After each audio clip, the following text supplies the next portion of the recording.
Dear Sugitani Akihito-sensei, it has been nearly a month since we said goodbye, but I can relive virtually every moment of our time together in my hometown as if it were yesterday. With no concern for age or physical frailties, you crossed land and sea to come to this out-of-the-way spot and engage in literary conversations with me and with local fans of literature. We were deeply moved. On the second morning of the year, you favored us with a presentation in the county guest house auditorium that you called Literature and Life.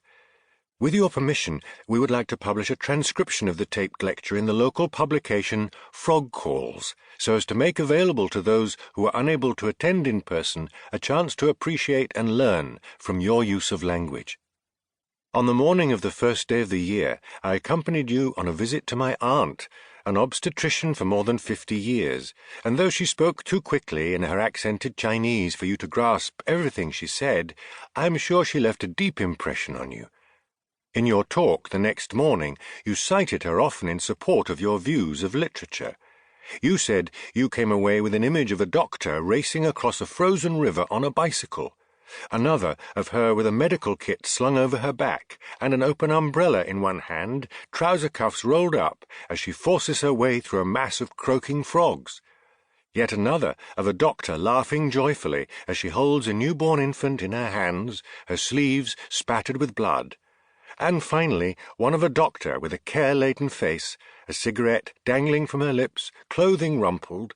You said that all these mental pictures sometimes come together into a single image, and at other times split into discrete fragments like a series of carvings.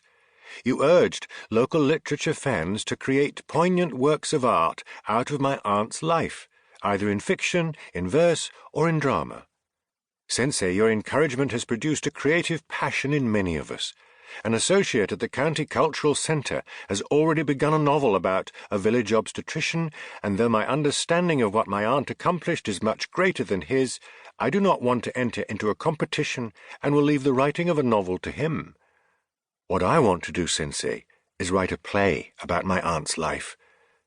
On the night of the 2nd, when we were talking as we sat on the kang at my house, I experienced an epiphany thanks to your high praise and detailed analyses, as well as your unique insights into the plays of the Frenchman, Sartre. I want to write. I feel I must write librettos as fine as The Flies and Dirty Hands, with the audacious goal of becoming a great playwright. With your instruction as a guide, I will proceed slowly, without forcing the issue, as patient as a frog on a lily pad, waiting for insects to come its way. But when I put pen to paper, it will be with the speed of a frog jumping up to snatch an insect out of the air.